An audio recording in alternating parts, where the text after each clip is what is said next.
মূল্লা মাছের চচ্চড়ি করব। তো মূল্লা মাছ আর সবজি দিয়েছে আলু আর বেগুন সরু সরু করে এখানে কেটে দিয়েছে। আর এখানে দিয়েছি পেঁয়াজ কুচি, টমেটো। আর মশলা এই যে করব, এখানে সাদা সরষা, পেঁয়াজ, কাঁচা লঙ্কা, শুকনো লঙ্কা, আদা, রসুন এগুলো বেটে সরষার তেল নুন দিয়ে একসঙ্গে মাখিয়ে নেব। মশলা বেটে দিয়েছি, সব মশলা বেটে দিয়েছি। এখানে নুন, হলুদ আর জিরে গুঁড়ো দিয়ে দিয়েছি। আর দিচ্ছি সরষার তেল।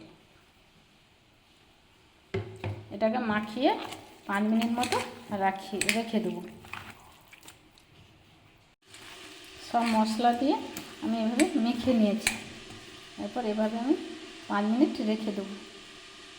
কড়া বসিয়ে তেল দিয়ে দিচ্ছি কালো জিরা। এরপর এই মাখানো মাছটা দিয়ে দিচ্ছি। মাখানো মাছটা ঢেলে দিয়েছি। এরপর অল্প একটু জল দিয়েছি, বাটি ধোয়া জল দিয়ে দিচ্ছি।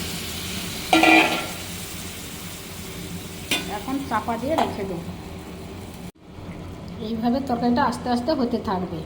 প্রথমে হাই ফ্লেমে দিয়েছিলাম, এখন লো ফ্লেমে দিয়ে দিচ্ছি। এখন আরও 10 মিনিট মতো ওটা হবে। সবজি দিয়ে মূল্লা মাছের চচ্চড়িটা হয়ে এসছে। যেমন মাছ থেকে তেল ছেড়ে দিয়েছে,